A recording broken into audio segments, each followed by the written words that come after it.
How about living at my place? She said it as casually as if inviting me to lunch.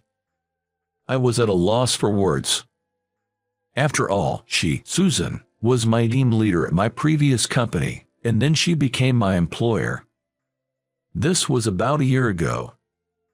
The beginning of the story goes back another 3 months.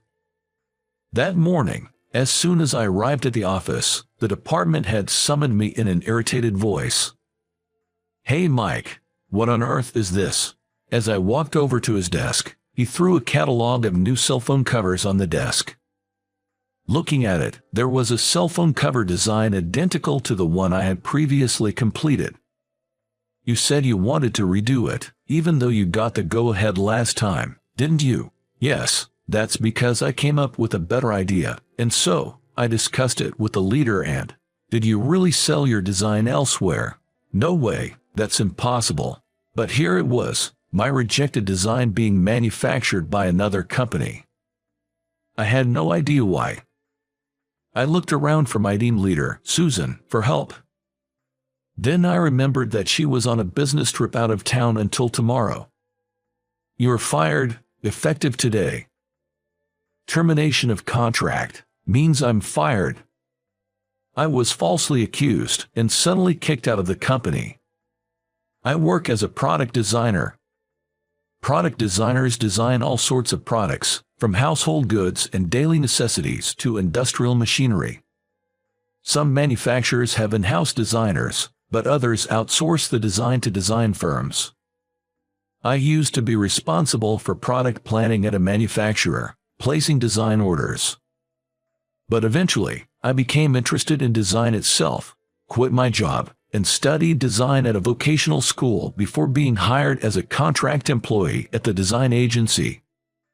And then, I got fired. As I was packing up my belongings at my desk, I was approached in whispered voices from both sides. They were Ken and John, who became contract employees around the same time as me, but in different teams. Both were concerned about me. As I explained the situation, Ken looked at my face and asked, "Did you really sell it?" John said, "No way, it must be some mistake." "Well, it's fine. I wanted to work on something bigger anyway." I pretended to have a lot of leeway at best, and I said things that were mindless. On my way home, I stopped at a nearby convenience store and bought some beer and snacks. I was drinking at home out of frustration. I started drinking while the sun was still up and was completely drunk by evening. "Mike, you're home early, and why are you already drunk?" My live-in girlfriend, Emily, had returned from work. When I told her that I had been fired, she heaved a big sigh and said, "I told you over and over to give up on being a designer." I met Emily at the manufacturer I used to work for. She still works there. She strongly opposed my career change, insisting that it would be more stable if I stay with a large company. When I did change jobs, there was a gap between Emily and me. "Shut up, I wanted to be a designer. What's wrong with that?" In the end, was I wrong or was I mistaken? I drank myself into oblivion, my head spinning, and I ended up passing out. The next day, I slept until just before noon. On the living room floor, Emily had already gone to work. As I was drinking a glass of water just after waking up, the doorbell rang. When I opened the front door, there stood my team leader, Susan. "Oh, just woke up, you look awful." "Why, I'm coming in." She didn't wait for my response and just barged into the room. "A bit of drowning your sorrows last night." She said this after seeing the large number of empty beer cans left on the table.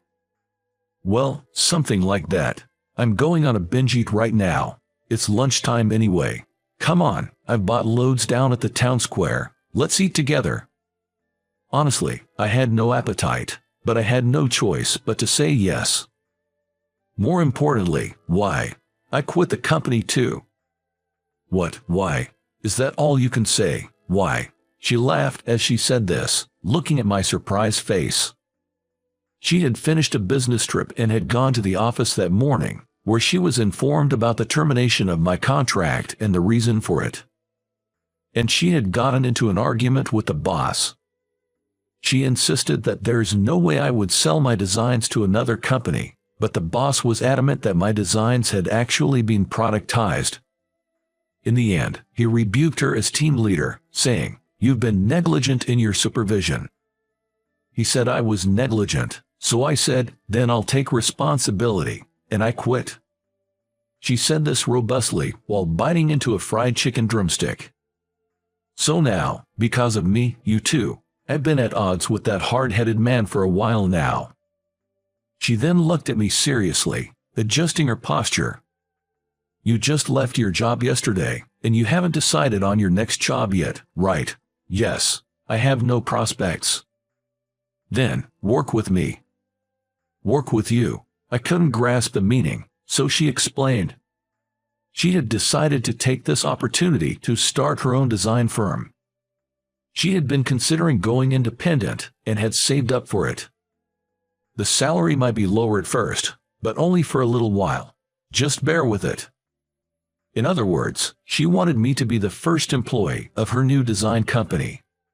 Sure, if you want me, she thanked me and offered both her greasy hands for a handshake. I shook her hands, though somewhat bewildered. Her hands were sticky from the fried chicken. Honestly, I was puzzled as to why she had invited me to be her first employee. Until then, she had been giving various orders to other team members, juggling multiple projects, but rarely giving me advice, assigning me only one project at a time. I had always thought that I was neither expected nor evaluated. Now, even though she said she was starting a company, her home apartment served as both an office and a residence for the time being. It's all about cutting costs. Speaking of cutting costs, instead of relying on a lawyer for the company's registration, Susan did it herself by going to the local legal office. Of course, she was also running around for sales activities alongside that. Her past achievements paid off, and we were inundated with jobs for designs. And I worked selflessly on those jobs. Sometimes work ended late at night, and I often stayed over at her home, which also served as the office. The company's name is S&T Design. When I showed the business card of the newly formed company to Emily a few days after returning home, she said it with a bored look. What's her name again? Susan. Susan, so the S is for Susan, and the T is because you're Tom, so it's Susan and Tom then. Emily flicked the business card she was holding onto the table and glared at me. What is it? Nothing. Just thought you two must be getting along well. Emily was clearly jealous. She misunderstood the relationship between her and me in a strange way. We were only work partners, her and me. Since then, there was not just a gap between Emily and me, but a deep rift. Sometime later, on a Saturday, I had stayed over for 2 days and was catching up on the backlog of work. It was almost done. How about taking off early today when you reach a good stopping point? Susan seemed to care about me, struggling just a bit more, and wanted me to go home early. I'll manage to finish by tonight. Come on, you're overworking. Go home now. This an order from your boss. I was patted on the shoulder by her and decided to wrap up work. I was about to call Emily, who was supposed to be home, but stopped. I wanted to surprise her by coming home unexpectedly. I stopped by Emily's favorite bakery and bought a surprise cake as a gift. I opened the front door without making a noise. There were men's shoes I didn't recognize. I thought we had a visitor. I could hear the sound of a comedy show from the TV in the living room. But there was no sign of the visitor, Emily, in the living room. Where's Emily? I opened the door to the bedroom. Emily was asleep on the bed, her head resting on the chest of a man I didn't know. Emily, no, what? Why are you back? The man hurriedly got dressed, said something cheeky like "see you later" to Emily, and hurried out. Emily sat on the bed with a sullen face, wrapped in a blanket. I threw the cake in its box at Emily, crammed my belongings into my backpack, and yelled, "I'll come back for the rest of my stuff later. I'll let you know before I come." I stormed out. I wandered the streets with nowhere to go. Of course, I couldn't possibly go back and stay at work. I thought about calling Ken or John, my fellow contract workers, and telling them what had happened. What am I going to say? That I broke up with the girl I was living with and moved out? Certainly, then no doubt they would interrogate me, digging into every detail. Even I'm hurt by all of this. Drinking some booze and talking, I'm sure I'll end up crying. Eventually, I decided to stay in a comic book cafe I happened to notice until Monday morning.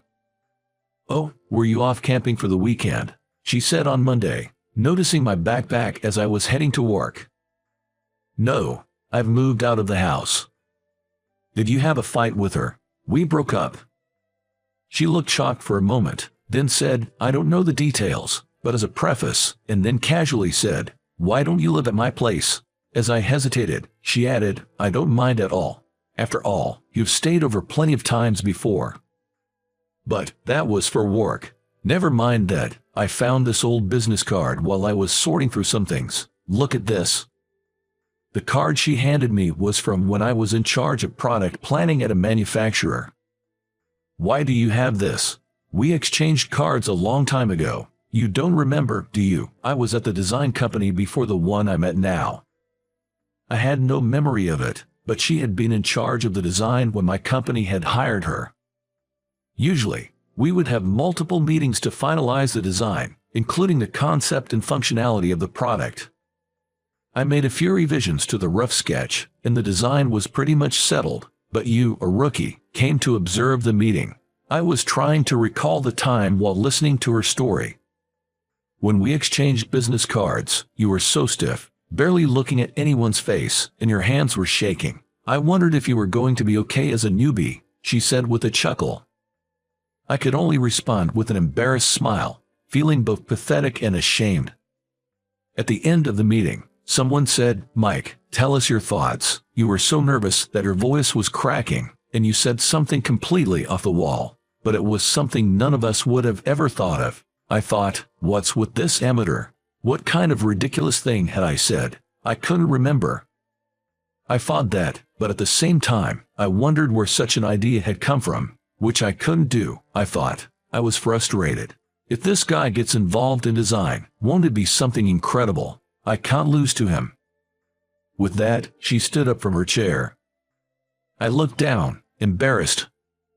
"The point is, we've known each other for a long time, so it's fine. Don't worry about it, just live here." The punchline of the story being that I should live here was confusing, but it somehow made me feel inclined to agree. "Oh, but you'll have to see something awful every morning." "What is it, exactly?" "My face without makeup." I stayed at her house as a temporary place to live until I could find a new home. The layout had a living and dining room used as an office and her bedroom, plus one more room. She suggested I use that room, but I declined, opting to lay out a sleeping bag on the living room floor when I slept. We sometimes ate together, and sometimes separately, but since neither of us cooked much, we ordered delivery or ate food we bought outside. Thus began our strange cohabitation, and about half a month had passed. We were working in the room when her cell phone rang. "Oh, Ken, long time no see." It seemed to be from Ken, my contract colleague. She listened to Ken's story, nodding, and said, "There's always next year. Don't be discouraged." He's here, living at my place. "No, it's different. My home is currently a home office and company housing." She said this and hung up, laughing. "Ken, as in that Ken?" "Yes." He says hi. From the conversation, it seemed that Ken knew I was living here. Ken didn't become a full-time employee, just another one-year contract. We had a one-year contract, but one of us had been offered the possibility of being promoted to a full-time position after the term. In my mind, the ranking of excellence was Mike, Ken, and then John. Defying her expectations, this time John got the full-time position. Wait, does that mean in Susan's view, I was the best? Hey, when you were the leader, you hardly gave me any advice and only assigned me one task at a time, right? What's wrong with that? Does that mean you didn't think much of me? Don't be foolish, it's the opposite, actually.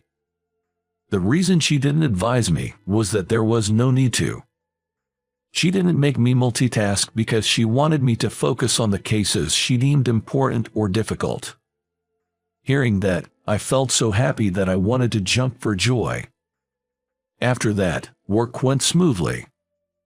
Though I was planning to find a new place to live right away, the end of the year was approaching, and I was still living in her apartment.